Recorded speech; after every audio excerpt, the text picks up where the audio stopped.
और मैं ऐसा मानता हूं कि थोड़ा इसको संशोधन कर सकते हैं। प्राणी नहीं, प्राण है ये देश का। और हम ये कहते हैं ना जानवर, जानवर नहीं, जान है इस देश की।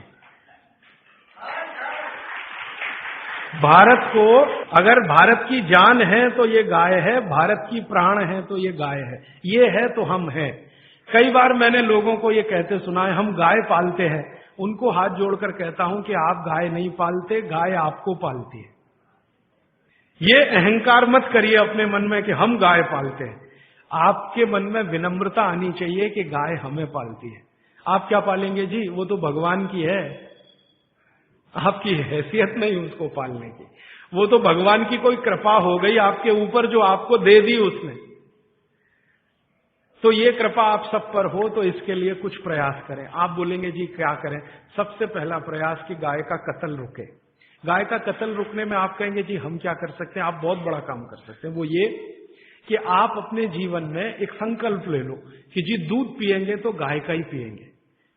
मुझे बाबूजी 3-4 दिन से एक जानकारी दे रहे हैं। एक राधा कृष्ण बजाज जी उनके यहां आया करते थे। राधा कृष्ण बजाज का नाम शायद आपने सुना हो, बहुत बड़े गांधीवादी नेता रहे, विनोबा जी के साथ रहे और आजादी के आंदोलन से इस देश को संभालने और संवारने में लगे रहे। उन्होंने संकल्प ले रखा था जी दूध पीऊंगा तो गाय का ही। तो ये बाबूजी बताते हैं कि इनके घर आते थे तो गाय का ही दूध पीते थे। अब मैं सोचता हूं कि राधा कृष्ण बजाज जैसा संकल्प सब ले लें कि जी दूध पिएंगे तो गाय का ही पिएंगे, पिएंगे ही नहीं भैंस का, पिएंगे नहीं डेयरी का, गाय का ही पिएंगे। तो आप जितने लोग यहां बैठे हैं, अगर आपने ये संकल्प ले लिया कि रोज गाय का ही दूध पिएंगे तो इसी चेन्नई में गाय पालने वालों की लाइन लग जाएगी, आप देखना। क्योंकि मैं बार बार कह रहा हूं आज का मार्केट कंज्यूमर मार्केट है, बायर्स मार्केट है आज की दुनिया में, खरीदने वाले का मार्केट है, बेचने वाले का कुछ नहीं है। जो डिमांड खड़ी करे तो सप्लाई आती है। तो आप सोच लो जी गाय का ही दूध पिएंगे तो गाय के दूध की सप्लाई आएगी। कैसे आएगी? कुछ लोग गाय खरीदेंगे, कुछ गाय पालन करेंगे, कुछ गौशालाएं खोलेंगी, कुछ दूध डेयरियां बनेंगी। फिर आप बोलेंगे जी देशी गाय मिलेगी, मिलेगी क्योंकि 17 करोड़ अभी है, पूरी नहीं कट गई है, 17 करोड़ अभी है तो मिल जाएगी। और जितनी अच्छी गाय चाहिए उतनी अच्छी मिल जाएगी। आप कहेंगे जी देशी गाय का दूध कम होता है, ज्यादा दूध की गाय भी है, कम दूध की गाय। भगवान ने इस देश में बड़ा बैलेंस बनाया। ये बहुत दिन में मेरे समझ में आया कि जो गाय दूध कम देती है उसके बछड़े मजबूत बैल होते हैं और जिसका दूध ज्यादा है उसके बछड़े कुछ कमजोर बैल होते हैं। तो कम दूध देने वाली गाय बछड़ों के लिए है, ज्यादा दूध देने वाली गाय आपके लिए है। गाय सबको ध्यान रखती है, तो आप ज्यादा दूध वाली भी गाय ले सकते हैं। इस देश में ऐसी गाय हैं, आप चलो तो मैं दिखाऊं, जो 65 लीटर दूध देती है एक दिन। 65 लीटर। आपको चाहिए तो 1 लाख रुपए की है, महंगी नहीं है। 5 लाख की गाड़ी खरीद लेते हैं आप, 10 लाख की गाड़ी खरीद लेते हैं। 1 लाख की गाय क्या महंगी है? और वो गाय अगर आ गई तो आप देख के दंग रह जाएंगे, क्योंकि मैंने वो हरियाणा में देखी है, पंजाब में देखी है। 65 लीटर दूध है, एक आदमी निकाल नहीं पाता, 3 लगते हैं निकालने। हाँ, क्योंकि कितना निकालेगा। और मैंने देखा हरियाणा में जो लोग रखते हैं ना, उनके घर में 3 लोग उसका दूध दुहते हैं। और इतनी सीधी है वो कि बच्चा भी चाहे तो उसका दूध दुहने बैठ जाए। नहीं लात मारती, ना सींग मारती है, दूध बहुत है। खाना भी थोड़ा अच्छा है उसका, क्योंकि दूध इतना अच्छा है तो खाना भी अच्छा होगा। उसको एक चीज बहुत पसंद है जो आप खिलाएं तो, गन्ना होता है ना, गन्ना, उसके ऊपर का हिस्सा ये खिलाते जाओ, दूध उसका बढ़ता ही रहता, कम नहीं होता। पहली बार मां बनेगी, दूसरी बार दूध बढ़ते ही जाता, गन्ना खिलाते रहो बस उसको सबसे ज्यादा। ऐसी भी गाय इस देश में है जो 65 लीटर दूध देती है, और ऐसी भी गाय है जो 1 लीटर दूध देती है, वो आपके आसपास है। लेकिन 1 लीटर वाली भी तिरस्कार मत करो, क्योंकि वो बछड़े जो देगी वो बैल बनेंगे अच्छे। तो बैल तो चाहिए हमें, क्योंकि ट्रैक्टर से खेती ज्यादा दिन कर नहीं पाएंगे। जो डीजल 100 रुपए लीटर हुआ तो क्या चलाएगा ट्रैक्टर किसान, तो बैल तो चलाना ही पड़ेगा। इसलिए देशी गाय कम दूध वाली, उसको आप तिरस्कार की दृष्टि से मत देखो, उसके बछड़े मजबूत बैल हैं। जो दूध ज्यादा देती है उसके बछड़े कुछ कमजोर होते हैं। मैंने वो करके देखा, कम दूध वाली गाय का बछड़ा बैल बनता है ना, तो 3 टन माने 3000 किलो माल आराम से 40 किलोमीटर तक बिना रुके लेके जाता है। और जो ज्यादा दूध देने वाली गाय है उसका बछड़ा 3 टन माल लेके जाएगा, लेकिन 3 जगह रुकेगा, रेस्ट लेगा, फिर चलेगा। और जो कम दूध वाली गाय का बछड़ा है वो स्पीड बहुत तेज है उसकी दौड़ने में, आप मुकाबला नहीं कर सकते घोड़े का उसके साथ। और जो ज्यादा दूध वाली गाय है उसका बछड़ा होता है बैल, लेकिन धीरे धीरे चलता है। तो हर एक चीज की अपनी अपनी विशेषता है। इस देश में भगवान ने सब कुछ सोच समझ के बनाया। तो आप दूध पीना शुरू करो गाय का, तो गाय की डिमांड बढ़े, तो फिर यहां गौशाला खोले, या पहले से चल रही गौशाला सुधारो। फिर आप बोलेंगे जी रखेंगे कहां? चेन्नई के आसपास इतनी जमीनें हैं, बहुत सारे गांव हैं, बहुत सारी जमीनें हैं, आप कहीं भी ले सकते हैं। और ये विदेशी कंपनियां आके चेन्नई के आसपास जमीनें खरीद रही हैं, तो आप क्यों नहीं खरीद सकते गाय के लिए? तो आप सब मिलकर, मेरा तो ऐसा भावना है कि एक समिति बना लो या तो एक ट्रस्ट बना लो, 200-400, 500, 1000, 2000 गाय रख लो। संभालना कैसे वो मेरे जैसे लोग आपको बताते रहेंगे। और कोई भी गाय का वारिस हो सकता है। 10-10 हजार रुपए इकट्ठा करो, एक एक गाय आपके नाम से वहां रहे, घास चारा खिलाने वाला और उसकी साज संभाल करने वाले जितने लोग चाहिए कहीं ना कहीं से मिल जाएंगे। क्योंकि गाय पालन करने के लिए मन में जो भक्ति है ना, वो बहुत लोगों में अभी भी बची हुई है। ऐसे बिहार में मैंने हजारों लोग देखे हैं जो गाय पालन के लिए कहीं भी जाने को तैयार है। उत्तर प्रदेश में है, तो वो आ जाएंगे, आपकी गायों को संभालेंगे। उनको पुण्य चाहिए, मोक्ष चाहिए, आपको दूध चाहिए, दोनों का मेल हो जाएगा। तो पालने वाले भी मिल जाएंगे, गाय भी मिल जाएगी। बस आप तो संकल्प कर लो जी कि हम तो करेंगे। अब आप में से जो भी लोग दानवीर हैं, जो दान देते हैं, मैं कहता हूं गाय के लिए निकालो थोड़ा थोड़ा। और गाय के लिए थोड़ा थोड़ा निकाला तो पूरी व्यवस्था बन जाएगी। मैं तो आपको मेरे छोटे से गांव की जानकारी दे रहा हूं। मैं बहुत छोटे गांव में रहता हूं, सेवाग्राम उसका नाम है, गांधी जी का बसाया हूं। तो गांधी जी का असर अभी तक उस गांव पर है। गांधी जी गाय को बहुत प्रेम करते थे, तो उस गांव के जितने भी किसान हैं वो गाय ही पालते हैं। मैं जिस छोटे से गांव में रहता हूं, उस गांव के आसपास के 40 गांव में 56,000 गाय है। आसपास के 40 गांव में 56,000 गाय। हर दिन 1-1.25 लाख लीटर दूध आता है, और जिसको चाहिए वो चला जाता है। फिर थोड़ा बच जाता है तो उस दूध से बिस्किट बनाते हैं, गाय के दूध का बिस्किट। हमारे यहाँ का खा लें तो आप सारे बिस्किट भूल जाएंगे। फिर वो बच जाता है तो फिर दही बना लेते हैं, दही का मट्ठा, मट्ठे से मक्खन बना लेते हैं, मक्खन से घी भी मिल जाता है। तो घी भी मिलता है वहां पे गाय के दूध का, मक्खन भी मिलता है, मावा मिलता है, मावा माने खोवा, फिर उससे पेड़ा बना लेते हैं, वगैरह वगैरह सब हो रहा है। और जो किसान ये गाय पाल रहे हैं उनके पास जमीन नहीं है ज्यादा, आप ध्यान दो इस बात। किसी के पास 1 एकड़ 2 एकड़, लेकिन सब लखपति है गाय की ताकत से। जमीन ज्यादा नहीं, जितनी है वो गाय के घास चारे के लिए ही पूर्ति है। लेकिन दूध और दूध की दूसरी चीजें जो वो दे रहे हैं, कुछ किसानों को तो ये बात इतनी समझ में आई है कि अब उन्होंने दूध देना बंद किया। वो कहते हैं जी दूध नहीं देंगे, आपको घी चाहिए तो ले लो, घी दे देंगे आपको, शुद्ध गाय का दूध नहीं देंगे। मैंने एक दिन पूछा भैया क्यों? तो उसने कहा ये जो दूध हम दे देते हैं तो हमारे पास कुछ नहीं बचता, जो घी देंगे तो मट्ठा तो बचेगा कम से कम। देखो कितनी इंटेलिजेंसी। वो आदमी यूनिवर्सिटी में नहीं गया, एग्रो इकोनॉमिक्स उसने कभी नहीं पढ़ा। वो कह रहा है कि जो दूध दे दिया तो मेरे पास तो कुछ बचता नहीं है, मैं मट्ठा तो बचा सकता हूं अगर घी दूंगा आपको। मट्ठा मैं पीऊंगा, मेरे बच्चे पिएंगे, बचेगा तो गाय पिएगी, घी आप ले जाओ। तब मुझे समझ में आया कि हमारे देश में कहते थे ना, दूध बेचा नहीं जाता, ऐसा कहते हैं ना पुराने लोग। दूध बेचना पूत बेचने जैसा है, बच्चे को नहीं बेच सकते तो दूध भी नहीं बेच सकते। तो वो शायद कहावत इसलिए बनी होगी कि आप अगर दूध बेचते रहोगे तो कुछ बचेगा नहीं, तो दूध बेचो मत। दूध की बनाओ दही, दही का बनाओ मट्ठा, मट्ठे से निकालो मक्खन, घी बेचो। तो घी बेचो तो भाव भी अच्छा है, 180 रुपए किलो तो हमारे यहां मिलता है, लेकिन वही घी बंबई जाता है तो 500 रुपए किलो बिक जाता है, बेंगलोर चला जाए तो 600 रुपए किलो भाव है, जर्मनी चले जाए तो 4000 रुपए किलो तक भाव मिल जाता है वही घी का।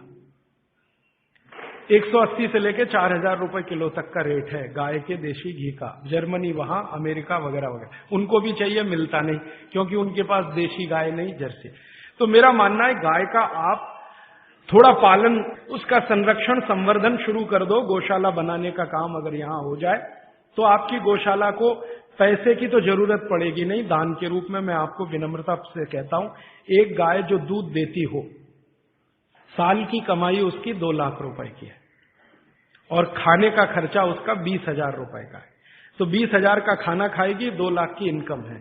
दूध के रूप में, दही के रूप में, घी के रूप में, मक्खन के रूप में, मूत्र के रूप में और गोबर के रूप में, टोटल इनकम 2 लाख की। और जो बूढ़ी हो गई, दूध देना बंद करे तो भी साल की इनकम 1.25 लाख की है, तो भी खर्चा वही 20,000 का है।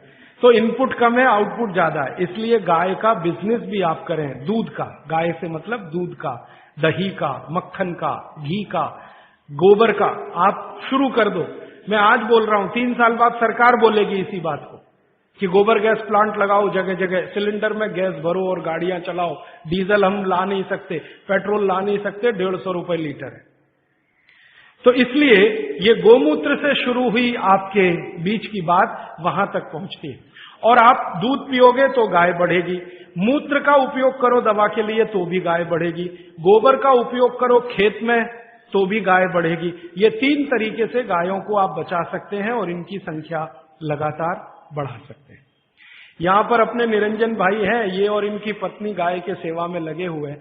आपको कभी गोमूत्र की जरूरत हो तो इनसे ले लेना। अब मैं 5 मिनट में खत्म करता हूं कि गोमूत्र से और क्या क्या कर सकते हैं। हाँ, और क्या क्या।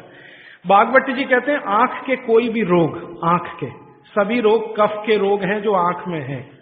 जैसे मोतियाबिंद हुआ, ये कफ का रोग है।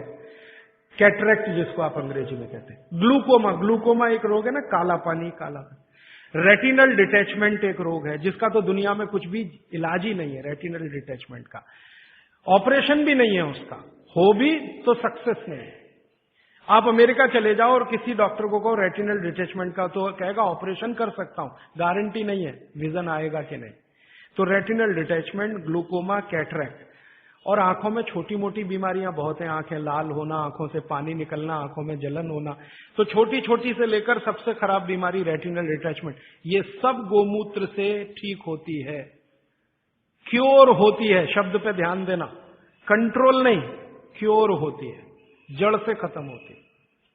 आप बोलेंगे जी क्या करें? बस इतना ही करना है कि देशी गाय का मूत्र कपड़े से छानकर एक एक बूंद आंख में डालें। आप में से किसी को चश्मा उतारना है अगर अपना, तो जरूर डालें।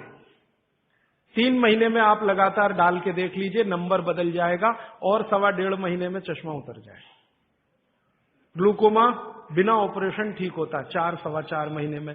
कैटरेक्ट अगर आपको डिसॉल्व करना है 6-6.25 महीने में ठीक हो जाता है। रेटिनल डिटैचमेंट को 1 साल लगता है, लेकिन लगातार गोमूत्र डालते रहिए, एक एक बूंद, बस इतना पर्याप्त है। आंखों में, बच्चों के कान बह रहे हैं, कान, आप जानते हैं छोटे छोटे बच्चों के कान में मवाद निकलता है, बस 2 या 3 दिन एक एक बूंद कान में गोमूत्र की डाल दीजिए, पूरा कान साफ हो जाएगा, मवाद निकलना बंद। बच्चों की नाक बहुत बहती है, बार बार सर्दी होती है, बार बार जुकाम होता है। बागवती जी कहते हैं कि नाक बह रही हो, सर्दी बहुत हो, जुकाम बहुत हो, तो गोमूत्र तो नहीं कहा उन्होंने, गोघृत कहा। गोघृत माने गाय का घी, एक एक बूंद नाक में डाल दो बच्चों के। सर्दी जुकाम ऐसे गायब होगा जैसे गधे के सिर से सींग। गाय का घी। अच्छा, आपको नींद नहीं आती, अच्छी नींद लेनी है, बढ़िया नींद लेनी है, डीप स्लीप लेनी है, रात को एक एक बूंद गाय का घी नाक में डाल के सो जाओ, बहुत गहरी नींद आएगी। आपको खर्राटे बंद करने हैं। बहुत लोगों को खर्राटे आते हैं रात को सोते समय। सोने वाला तो नहीं जानता, पड़ोसी जानता है कि क्या तकलीफ होती है। तो जिनको भी खर्राटे बहुत आते हैं उनके लिए बहुत अच्छी दवा मैं बता के जा रहा हूं। गाय का घी एक एक बूंद नाक में डाल लो, 3 दिन बाद चौथे दिन से खर्राटे बिल्कुल बंद हो जाए, स्मूथ एकदम आपकी नींद हो जाए। तो गाय के घी का भी उपयोग है औषधि के रूप में, गोमूत्र का। अब आता हूं, बाल झड़ते हैं बहुत सारी बहनें शिकायत करती हैं बाल झड़ रहे, तो गाय के दूध का दही बनाओ। दही को तांबे के बर्तन में रख दो, 5-6 दिन रखा रहने दो, फिर हरा हरा हो जाएगा। फिर उस दही को बालों में लगाओ, 1 घंटे के बाद बाल धो दो शीकाकाई से, शैम्पू से नहीं, शीकाकाई से। हफ्ते में 4 बार कर सकते हैं, और बाल टूटना एक ही हफ्ते में बंद हो जाते हैं। एक ही हफ्ते। कई बहनों ने तो मुझे बताया, राजीव भाई हमने तो एक ही बार किया था, उतने में भी बंद हो गए। अच्छा, भविष्य में बाल ना टूटे, अच्छे रहें, दुरुस्त रहें, तंदुरुस्त रहें, तो महीने में एक बार या नहीं तो महीने में 2 बार गाय के मूत्र से बाल धो लो। बहुत अच्छा कंडीशनर है, नेचुरल ऑर्गेनिक कंडीशनर है गाय का मूत्र। तो जैसे आप कंडीशनर यूज करते हैं ना, उसकी जगह गोमूत्र यूज कैसे करें? गाय के मूत्र में थोड़ा पानी मिला देना और जैसे कंडीशनर यूज करते हैं वैसे कर लेना। और आगे बढ़ता हूं। बच्चों की पसलियां बहुत तकलीफ की स्थिति में हो, बच्चों की आप कई बार महसूस करते हैं ना, उनको बलगम जमा हो गया, कफ जमा हो गया, तो ऐसे बच्चों को 1 चम्मच गोमूत्र पिला दो, एक ही दिन के बाद वो सारा कफ उतर जाएगा। आपको पीना है तो आप भी पी लो, आधा कप तक पी सकते हैं। फिर उसके बाद मूत्रपिंड के जितने भी रोग हैं, मूत्रपिंड के रोग आप सब समझते हैं, किडनी के फेलियर के और किडनी के तकलीफ के, ये सब में बहुत अच्छी दवा है गोमूत्र, उपयोग करो। गाय का मूत्र आधा कप, किडनी फेलियर के सब केसेस में आप उपयोग कर सकते हैं। मूत्र के कोई भी रोग में उपयोग कर सकते हैं। जैसे पेशाब थोड़ा थोड़ा आता है, गोमूत्र पीना शुरू करो, खुल के आएगा। पेशाब में जलन होती है, गोमूत्र पीना शुरू करो, जलन बंद। पेशाब कई बार लाल रंग का आता है, गोमूत्र पीना शुरू करो, नॉर्मल कलर होगा। मूत्र के लगभग 22-23 रोग इस अकेले गोमूत्र से ठीक होते हैं। फिर आपको कब्जियत बहुत है, कब्जियत, पेट साफ नहीं हो रहा है, 3 दिन गोमूत्र पी लो, आधा आधा कप, चौथे दिन से एकदम पेट साफ होगा, एकदम पेट साफ। फिर आपके शरीर में 20 रोग हैं, वात के, कफ के, पित्त के, आप उसमें उपयोग कर सकते हैं। पित्त के रोगों के बारे में भागवत जी की एक बात याद रखना कि गोमूत्र पित्त के रोगी जब भी लें तो वो घी का उपयोग ज्यादा करें। पित्त के रोगी आप समझते हैं गैस बन रही है, एसिडिटी, ये लोग अगर गोमूत्र पिए पित्त ठीक करने के लिए तो घी ज्यादा खाएं।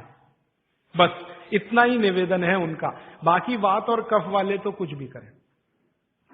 तो बाल में उपयोगी, शरीर में गोमूत्र की मालिश करो आप, तो आपकी त्वचा पर जितने भी सफेद सफेद धब्बे हैं ना, सब चले जाएं। आंखों के नीचे डार्क सर्किल है, रोज सुबह ऐसे ऐसे गोमूत्र लगा लिया करो, डार्क सर्किल चले जाएंगे आप। खाज हो गई, खुजली हो गई, एक्जिमा हो गया, थोड़ा मालिश कर लो, सब खत्म हो जाए। तो ये गाय का मूत्र अद्भुत है।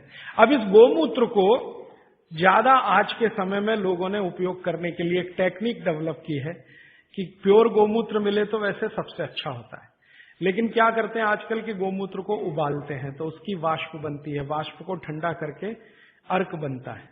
अर्क तो आप समझते हैं, तो गोमूत्र अर्क भी इस्तेमाल हो रहा है। लेकिन मेरा कहना है कि प्योर मिले तो सबसे अच्छा, नहीं मिले तो अर्क ले सकते हैं, नहीं मिले तो, लेकिन अर्क ज्यादा नहीं लेना। अर्क सूक्ष्म मात्रा में ही लेने के लिए भागवत ने नियम दिया है। वो ये कहते हैं कि अर्क अगर लेना है तो 1 चम्मच पर्याप्त है, मूत्र पीना है तो आधा कप पर्याप्त है, अर्क लेना है तो 1 चम्मच पर्याप्त है। तो अर्क भी ले सकते हैं। अब बहुत लोग अर्क बना रहे हैं गोमूत्र का, आपको जो अच्छा लगे ले सकते हैं। ये निरंजन भाई भी बना रहे हैं, इनसे भी ले सकते हैं, ये यहीं पर इनकी गौशाला चलाते। आप भी गौशाला बनाएं तो उसमें भी अर्क बन सकता है। और अर्क बाजार में 500 रुपए लीटर बिकता है, बड़े बड़े वैद्य खरीदने को तैयार हैं। आप खाली गोमूत्र से अर्क ही बनाना शुरू कर दो, एक गाय 2.5 से 3 लीटर मूत्र देती है, और 100 गाय अगर आपके पास हैं तो साल की इनकम 1 करोड़ की आराम से हो जाएगी, अर्क बेच के ही हो जाएगी। अर्क के बाद जो बचता है ना, जिसको हम कचरा समझते हैं, उससे साबुन बनता है, साबुन, और इतना अद्भुत है वो साबुन कि शरीर के त्वचा रोग खत्म कर देता है। अर्क निकालने के बाद जो बचता है उससे शैम्पू भी बनता है, साबुन भी बनता है, वॉशिंग पाउडर भी बनता है। आपका फर्श साफ करने के लिए वो जो आप फिनाइल वगैरह इस्तेमाल करते हैं ना, ये गोमूत्र अर्क का भी बनता है, फिनाइल। गाय के गोबर से टाइल्स बनना शुरू हो गए इस देश में, टाइल्स समझते हैं जो छत में लगाते हैं, और वो लगा दो तो टेम्परेचर 5 डिग्री कम कर देता है, टेम्परेचर 5 डिग्री कम कर दे। तो ऐसी अद्भुत गाय भगवान ने हमको दी, प्रकृति ने दी, इसका संरक्षण संवर्धन हम करें, मूत्र का उपयोग करें, गोबर का उपयोग करें, घी का उपयोग करें, दूध का उपयोग करें, और हर चीज उपयोग करेगी तो मांग बढ़ेगी, मांग बढ़ेगी तो गाय आएगी। आप भी गाय रख सकते हैं, भारत में बहुत लोगों ने गाय रखी है, और कई लोग तो ये सुन सुनकर कार बेच के गाय ले आए, स्कूटर बेच के गाय ले आए, मोटरसाइकिल बेच के, क्योंकि वो कहते राजीव भाई आप ही बोलते हो 10 साल के बाद मिलेगा कि नहीं डीजल पेट्रोल, भरोसा नहीं, फिर ये कार करेगी क्या, बैलगाड़ी में लगा के ले जाना पड़ेगा, तो पहले ही गाय ले आओ तो गोबर गैस तो मिल जाएगी, गैस मिल जाएगी तो डीजल ना मिले तो भी कार चल जाएगी, पेट्रोल ना मिले तो भी कार। तो ये सब मैंने आज आपको कहा। भागवत चिकित्सा का एक पूरा चैप्टर इस पर है, गोमूत्र पर, मैंने उसके कुछ सूत्र आपको बताए। आप आज से ही इनका पालन करें अपने जीवन में और सुखी रहें, निरोगी बनाएं। ये जितनी भी बातें मैंने कही हैं ये किताबों में है। गोमूत्र चिकित्सा पर विशेष किताब हमने बनाई है, उसमें भागवत के 64 सूत्र हैं, सब तो नहीं लिए, 64 सूत्र हैं, वो आप चाहें तो ले जा सकते हैं। और वो पुस्तक पर मेरा कॉपीराइट नहीं है, सबको कॉपी करने का राइट है। आप क्या करें, उस पुस्तक को अपने नाम से छपा लें, हमारा नाम निकाल के अपना लिख लें, तो मैं कभी मुकदमा करने नहीं आऊंगा, क्योंकि मैं मानता हूं ये बात जल्दी से जल्दी ज्यादा से ज्यादा लोगों तक पहुंचे। तो हमारा लक्ष्य है गाय बचे और भागवत चिकित्सा में गोमूत्र का उपयोग होने लगे, मेरा लक्ष्य तो वो है। पुस्तक ज्यादा लोगों तक जाएगी तो तभी ये हो पाएगा। और मैं अकेला कितनी छाप छाप के बांटूंगा, मेरी एक लिमिट है, लेकिन सब अगर यही करने लग जाएं तो लिमिट टूटेगी, ज्यादा लोगों तक पहुंचेगा। इस पे सीडी भी बनाई है, पुस्तक भी है, आप चाहे तो ले लें। अभी प्रश्न आपके, आज समय थोड़ा ज्यादा ले लिया मैंने, माफ करिएगा जी। प्रश्न, एक सवाल यह है कि आपने कहा कि गोमूत्र में सबसे ज्यादा कर्क्यूमिन है, लेकिन हल्दी में भी कर्क्यूमिन है। हाँ, वो कल बात करने वाला हूं, हल्दी की बात कल आएगी। हल्दी में भी बहुत कर्क्यूमिन है और एंटी कैंसरस सारी प्रॉपर्टी हल्दी में है। और दूसरी बात यह है जी कि जैसे त्रिफला चूर्ण है, मेथी है, गोमूत्र है, तो ये क्या क्या चीज सुबह में लोग लें, क्या क्या पिए? हाँ, क्या क्या लें? अच्छा देखिए, ये सवाल बहुत अच्छा है, ये सवाल प्रदीप भाई का बहुत अच्छा है कि इतनी सारी चीजें अब आपके सामने हैं, सवेरे क्या क्या लें। तो मैं आपको एक छोटी निवेदन, ये विनती के रूप में करना चाहता हूं कि 30 तारीख को सुबह मैं एक सेशन करना चाहता हूं आपके साथ इसी भवन में, वो यही प्रश्न का उत्तर देने के लिए, क्योंकि ज्ञान जब बहुत ज्यादा हो जाता है ना, तब हमारे सामने सिलेक्शन की समस्या आती है कि हम क्या क्या करें। अब सवेरे लेने के लिए इतनी चीज हो गई है, तो आप 2 दिन इंतजार कर लें। 30 तारीख का सेशन मैं इसी के लिए करने वाला हूं कि जितना आपके पास ज्ञान आ गया, अब इसमें से सेलेक्टिव कैसे हो, कौन कौन सी 1, 2, 3 चीजें करें जो आपके लिए पर्याप्त हो, वो मैं आपकी प्रकृति, स्वभाव और चिकित्सा रोग के हिसाब से बताऊंगा। जैसे वात वाले हैं वो क्या क्या कर लें, पित्त वाले हैं वो क्या क्या कर लें, कफ वाले हैं वो क्या क्या कर लें। और ये जो सारा बोला है इसका समअप भी 30 तारीख को सुबह 7 बजे से 9 बजे के इसी सेशन में मैं करूंगा। गाय के बारे में आपने बहुत कुछ बताया, अच्छा है। गाय का पंचामृत जो होता है वो इतना शुद्ध होता है जिसकी कोई हद नहीं। सही बात। मैंने इसका सदुपयोग किया है 5 चीजों को, जिसको मिलाकर के आप ले तो जिंदगी भर की जैसी जैसी बीमारी हो वो आपकी दूर हो जाती है। उसके बारे में आप बताते हैं। गाय का दूध, गाय का घी, गाय का मूत्र, थोड़ा गाय के गोबर का रस और ये सब मिलाकर थोड़ा गुड़, ये है पंचामृत। इसमें गुड़ की जगह शहद भी मिला सकते हैं, क्योंकि दूध में वैसे शहद नहीं मिलाते, लेकिन गाय के मूत्र के साथ चलता है। घी में शहद नहीं मिलाते, लेकिन गाय के मूत्र के साथ चलता। तो पंचामृत बनाने की विधि पुस्तक में है, आप ले लो। ये पंचामृत का इनका जो रिजल्ट है वो पूरे देश में वैसा ही रिजल्ट है। वात, पित्त, कफ तीनों पर एक साथ काम करता है, बहुत गहराई से असर करता है। अबनॉर्मलिटी इन हार्मोन्स, उसका कोई क्योर है? हाँ बिल्कुल है। आप इसके लिए मुझे व्यक्तिगत रूप से मिलेंगे? जरूर, मैं आपको लिख के देता हूँ। जरूर जरूर। देखिए, मेरे पास एक लिखित चिट्ठी आई है, बहुत खुशी की बात है। चेन्नई में गौशाला है तो बहुत अच्छी बात है, बस दुख की बात है कि उसका मैनेजमेंट सही नहीं है, ये दुख की बात है। तो आप गौशाला वालों से मिलके उसका कुछ मैनेजमेंट सुधार लो और मेरी तरफ से गारंटी दो कि एक भी गाय घाटे का सौदा नहीं है, दूध दे या ना दे। सेक्रेटरी है, बहुत अच्छा है जी, आप बोलेंगे? इनको माइक दे दीजिए जरा। चेन्नई में पिंजरापोल है जहाँ करीब 2700 गाय है। ये सब बुड्ढी गाय है जो दूध नहीं दे रही ठीक है है। और हम इनका पालन कर रहे ठीक हैं। है। आप जैसे लोग बोलते हैं कि मैनेजमेंट बराबर नहीं है, ये बात नहीं है। वही लोग बोलेंगे या तो उनको दूध नहीं मिल रहा है, अगर वहां आके आप पर्सनली आके देखें तो आपको मालूम पड़ेगा कि मैनेज कैसे किया जाता है। कहना बहुत इजी है लेकिन करना बहुत मुश्किल है। इसलिए आपसे विनती है कि आप सब लोग वहां आइए, देखिए और हमें किस तरह का सहयोग दे सके आप सहयोग दीजिए। धन्यवाद। बटाटा नहीं खाना, नहीं सुबह सुबह खाना तो वेट नहीं बढ़ेगा, रात को खाओ तो वेट बढ़े। पराठा रात को नहीं खाना, सुबह खाना। आप थोड़ा या तो चूना खा लो, और आज जो बोला है थोड़े दिन या तो गोमूत्र पी लो, एलर्जी सब तरह की ठीक हो। चूना खाने के लिए 1 ग्राम चूना दही में मिला के या मट्ठे में मिला के, छाछ में, नहीं तो पानी में मिला के। नहीं, दिन में सुबह। गुस्सा नहीं आए, गाय का घी नाक में डालो, गुस्सा नहीं आएगा। गाय का घी नाक में डाल के सोना। एक दिन में अगर आप मेहनत का काम करते हैं, रात को मैं बोल रहा हूं, मेहनत का काम करते हैं, मजदूरी करते हैं, तो 8 घंटे नींद चाहिए। मेहनत करते 8 घंटे, और अगर मेहनत नहीं करते सिर्फ बैठने का काम है तो 6.5 घंटे, 6 से 6.5 घंटे। गोबर गैस, गाय की गौशाला जो होती है ना, जहां गोबर है वहीं पर ये गोबर गैस बनती है और वहीं से सिलेंडर में भर के हम सबको दे सकते। गोमूत्र वैसे ताजा हो 48 मिनट में पी लेना चाहिए। बोतल में भर के 4-5 दिन तक रखें, कांच की बोतल। बीपी के लिए सबसे अच्छा मेथी दाना, रात को पानी में डाल के, हाँ